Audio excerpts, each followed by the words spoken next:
আজ মান্ডালা আর্টের যেই অংশটা বাকি থেকে গেছিলো আগের ভিডিওতে, আজ আমি সেইটা করে দেখাচ্ছি। আর এখানটায় মান্ডালা আর্টের ডিজাইনটা করার জন্য আমি এখানটায় নর্মাল ব্ল্যাক কালারের একটা পেন নিয়েছি। এখানটায় এমনি সিম্পল আমি কটা ফুলের পাপড়ির মতো ডিজাইন করছি।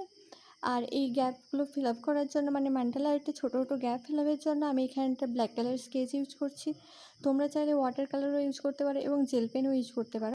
আমি ভেবেছিলাম মান্ডালা আর্টটা হয়ে যাওয়ার পর, মানে এই ডিজাইনগুলো পুরোটা হয়ে যাওয়ার পর আমি এখানেই ড্রয়িংটা শেষ করে দেবো, কিন্তু তারপরে আমার মনে হলো এই পদ্ম ফুলের কাছে আর শিবলিঙ্গর যে চারপাশে ওই হোয়াইট কালারের ব্যাকগ্রাউন্ডটা আছে, এটাকে আমি একটু কালারফুল করার চেষ্টা করেছি।